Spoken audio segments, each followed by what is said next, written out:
What's up, everyone? Welcome to This Day in Philly Sports History for February 15th, 2025. I'm your host, Jim Montgomery. Welcome to a Saturday edition of the podcast, the day after the Super Bowl parade. What an epic, epic day.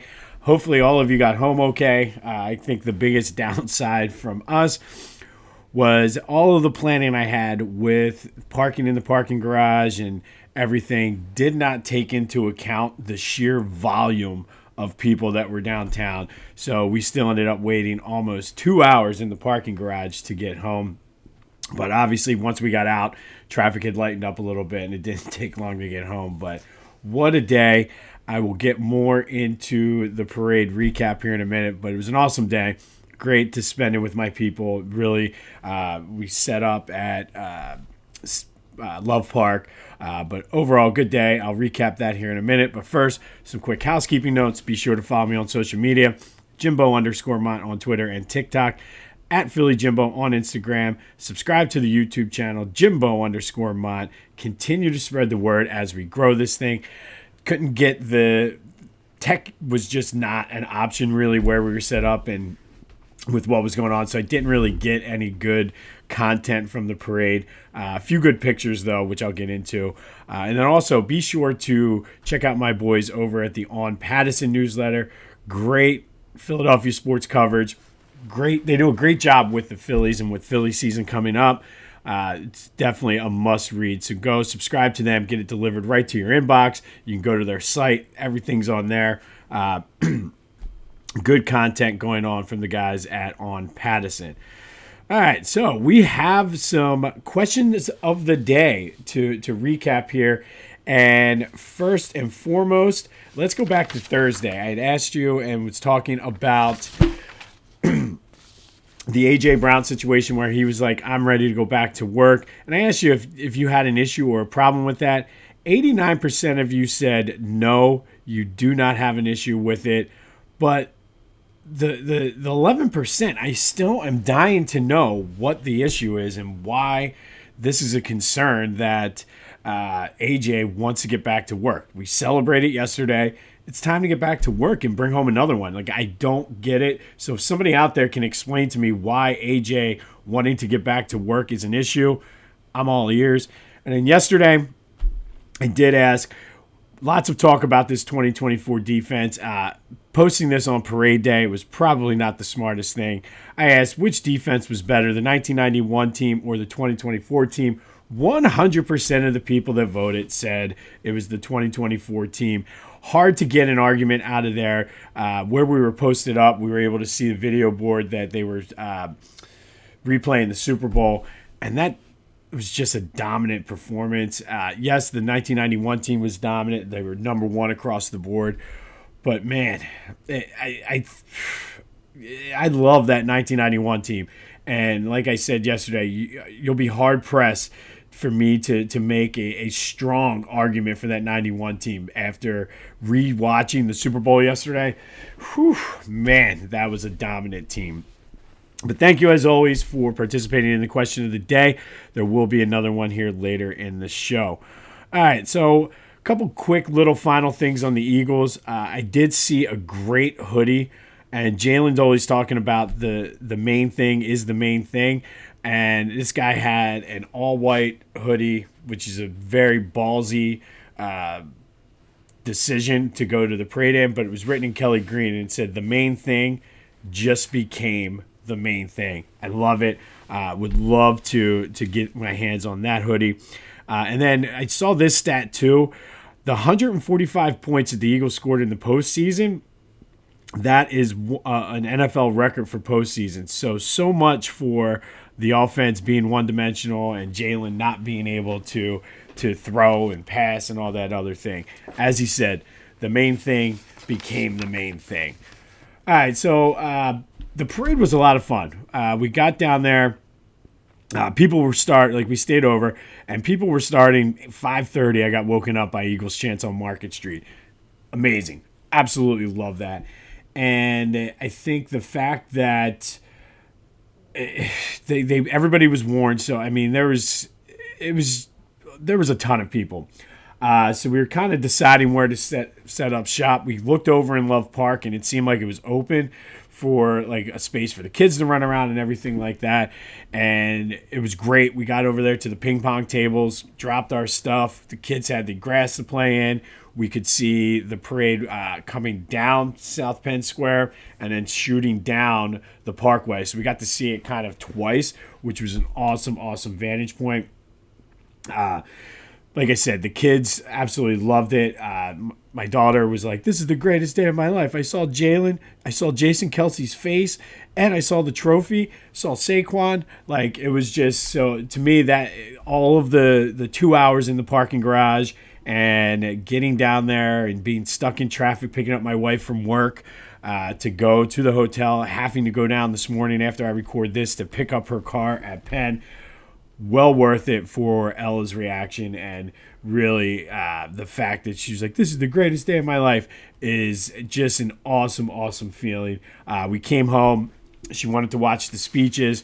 So I will say, we watched it. I recorded Channel 10, and anybody who was doing the dump button, I feel for you guys today, because and some of them, they just started blocking out like whole sections of speeches. Like, never heard so many more F words on broadcast TV than I did watching it.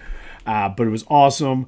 I loved how everybody, to a man, really shouted out Howie, Jeffrey Lurie, and Nick Sirianni. And I think that's a testament to just the Jeff Lurie's vision, keeping Howie Roseman in place and allowing him the flexibility to do what he does. Like, and I'll mention these guys in a minute, but the Clashing Conferences podcast, go check them out. They're friends of mine, great things with their Sports Fan Network. But there was a lot of talk on there this week about the salary cap. Oh, you're going to have to pay the piper. You're just kicking the can down the road. And they're not, because Howie Roseman has figured it out. You spread those contracts over a long time, put them into the dummy years at the end when the cap grows. The salary cap grows every year. So he's not really pushing the can, but like a $30 million cap hit this year in 5 years is going to be more of a drop in the bucket than what it is today. And he also transfers a lot of those contracts into more guaranteed money up front. So wouldn't be surprised before this year's league year closes that he's going to transfer a lot of those contracts and manipulate some numbers to pay these guys now some of the money they would get paid later. And the only way you can do that is with Jeffrey Lurie being willing to shell out that money up front. A lot of owners won't do that because shelling out that money hurts their profit margins. So I think you got to remember that as much as it seems like Howie is this magician, he's not. He just has an owner that supports it and is willing to pay the money out of his pocket where a lot of owners won't. So we were talking about it yesterday. The fact that the Eagles, with as rabid as this fan base is and how much we spend money and go on trips and buy the gear, the fact that people were tailgating to buy Super Bowl championship gear this past Monday, there's no reason that we should not be the most profitable NFL franchise and be worth the most. But part of that, and I read an article about this, part of that is Jeffrey is willing to, he doesn't need that. He has all the money in the world he needs. So he's willing to take that money, reinvest it in the team, and allow them to have that flexibility. So I think the fact that they all realize that, and almost to a man, everybody that spoke yesterday mentioned one of those three guys, is just, like I said, that is a testament to Jeffrey and what his vision. And honestly, like, we all laughed at him when he said this is the gold standard of the NFL. I mean, I don't think he's wrong. And I did see some people say that this is America's team. I'll take it. How about them Cowboys? But anyway, some more on the speeches. Mayor Parker went on way, way, way too long. Nobody wanted to hear from her. Just let it go. Literally, it would have been better if she just made a joke at her own expense.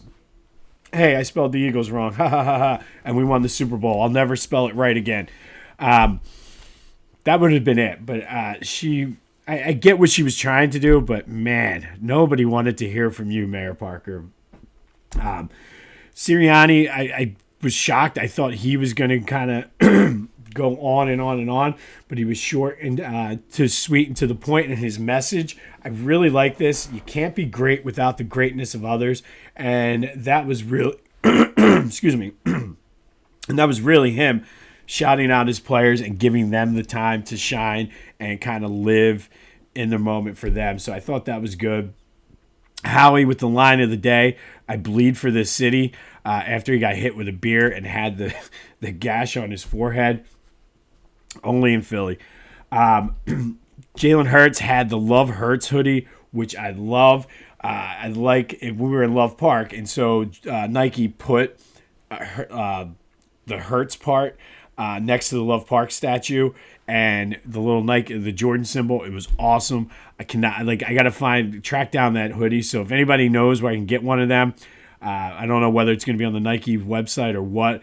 I need to get my hands on one of them. But he credited it to defense. Defense wins championships. That was the most that was what about I expected and needed from Jalen at that parade. I thought he did a great job basking in the moment when everybody was yelling MVP. And really, I think it came like a full circle moment. He talked about seeing shit through and how he and Nick Sirianni got along. He did say that he said when he got here, he didn't want to come to the Rocky Steps. This was his first time at the Rocky Steps until they were winning a championship. Well, here I am. Absolutely love that. AJ coming up and doing the whole Adrian thing, and you can call me a diva, but you can also call me an effing champ. I love that. But the Adrian thing was awesome. Saquon bringing back everybody with him, and just how can you not love that dude? Saquon is just a good guy, and I watched and if you haven't watched this, you really need to. The Mic'd Up on NFL Network. I watched it last night, and Saquon, the way that he was the guy that was keeping everybody sort of into it, like after Jalen's interception, after the penalty on AJ, and really like trying to keep them focused. Like you gotta love that dude. Jordan Mailata singing "We Are the Champions" was great. Landon Dickerson was just incredible. I love that he's a quiet guy, but I absolutely loved him. CJGJ talking about BTA, and I loved it. The whole belts to asses, like how can you not love that? The fact that he cried when he got cut and like that whole story or not cut, but when he left and like that whole story coming full circle, coming back, winning the Super Bowl. That was just great. Big Dom had an appearance. Lane talked about being a two-time. The exciting whites, having everybody starting to do Meek Mill. You got to love that. And the perfect end to it was BG just kind of reflecting, talking about his time here. One of the other guys that was a two-time champion.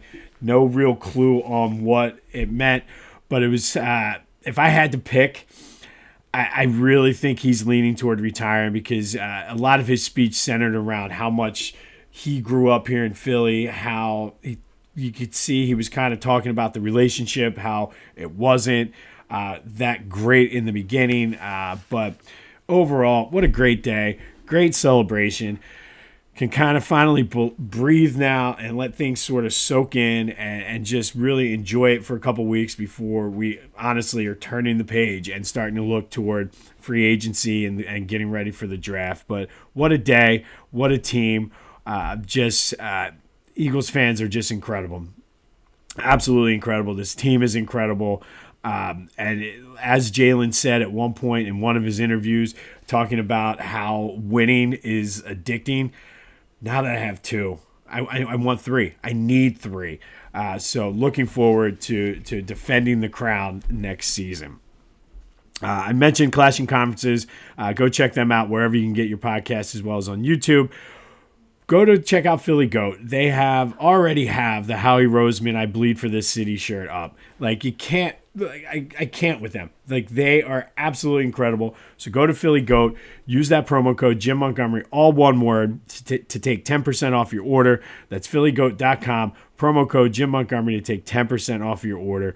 But they already have the Howie Roseman I Bleed for This City shirt. You got to love it. All right, today we're going to go back to 2021. And on this day in 2021, the Sixers lost to the Jazz 134-123 in a game that probably not many of you or me or anybody in Philly watched because it was out on the West Coast. And I hate West Coast games. But what anybody who did watch this game or what you may have missed was the crescendo of the whole Ben Simmons experiment. He was only one rebound short of a triple-double, scored his career-high 42 points, had 9 rebounds, 12 assists, and get this, on 15 of 26 shooting. Dude put up 26 shots and made 15 of them in this game. Like, knowing the whole Ben Simmons era, let that sink in for a minute. This was a game that Joe didn't play, so he had to kind of step up. But that 15 for 26 shooting, I keep going back to. And honestly, this is the stat that just absolutely blows my mind. He went 12 for 13 from the foul line. Ben Simmons hit 12 of 13 foul shots in an NBA basketball game. Yes, that Ben Simmons. Little did we know, 125 days later, we'd see the rock bottom of the Ben Simmons era and the fact that the dude was scared to shoot. But on this day, in 2021, that same season he hid in the playoffs against the Atlanta Hawks, Ben Simmons scored 42 points, 15 for 26 shooting, 12 for 13 from the free throw line. Man, what could have been between Joe, Ben, James Harden, Paul George, Jimmy Butler, so many missed opportunities for the Sixers. Now Ben's out in LA with James Harden, ironically enough. But I forgave Ben Simmons, but he still has a punchable face. And man, what could have been today, back in 2021, it was the peak of the Ben Simmons era in Philly. Little did we know, 125 days later, dude's going to be hiding from a wide open dunk and not coming across the midcourt line, making his team play 4-on-5 essentially for offense. It's ridiculous. Absolutely ridiculous. But that happened on this day in 2021. And then finally today, our Black History Legacy Makers with Philly ties is George Taliaferro. And he's an Indiana native, played football for Indiana. He was an All-American in 1948, drafted in the 13th round of the 1949 NFL Draft by the Bears, becoming the first African-American drafted in the NFL. Spent 6 years in the NFL as a halfback, quarterback, and a defensive back. 3-time Pro Bowler, led the NFL in kickoff return yards in 1951. Also played a year in the AAFC, which eventually kind of merged with the NFL. Scored 21 total touchdowns in his career. The Philly tie, though, is at the very end of his career. He played 3 games with the Eagles in 1955. Wasn't good, but that is the Philly tie. So George Taliaferro played for the Eagles, but he was better known as becoming the first African-American to be drafted into the NFL. He also, ironically enough, became the first African-American to start a game as quarterback back in 1953 while playing for the Rams. He's in the College Football Hall of Fame, but more importantly, he's a barrier breaker and a legacy maker. The first African-American to start at quarterback in the NFL, as well as the first African-American drafted in the NFL draft. George Taliaferro, thank you for breaking down those barriers and really opening up so many doors and opportunities for Black NFL players throughout history. But without George Taliaferro, who knows how long this may have taken. So shout out to you, George. Thank you for breaking those barriers, and your legacy will continue to live on. On this day in 2021, Ben Simmons had his career-high 42 points in the Sixers' 134, 123 loss to the Jazz. He almost had a triple-double and then just really kind of went in the tank from there. But really, what could have been in Sixers land? And I didn't even mention this. Phillies, Alec Bohm spoke with the media. Essentially said he didn't really pay attention to the trade rumors, but he loves being in Philly, doesn't want to go anywhere, but understands the business side of it. This could be a good motivator for him, and I think we just need him to be more consistent, pretty much just like everyone else. But it does lead to today's question of the day. Do you think Alec Bohm will be on the Phillies roster at the end of this season? 267-495-8531. That'll get you into the Back to the Future voice and text line. I think there's a very good chance, depending on how the season plays out, that he could be on the trade block. But is Alec Bohm on the Phillies roster at the end of the season? That is today's question of the day. Happy peak of the Ben Simmons era to you out there today as you go about your Saturday. Hopefully you're resting up. It's been a long month here between the playoff runs, the Super Bowl, the parade, all of that stuff. It's going to be a rainy Saturday. Good day to just stay at home, watch the parade, rewatch the Super Bowl, watch Mic'd Up, whatever you got to do. You got to love it. This has been This Day in Philly Sports History for February 15th, 2025. My name is Jim Montgomery. Go have yourselves a Saturday, and we're going to continue to do it for a couple more days. And until next time, I'll see you when I see you. Go Birds.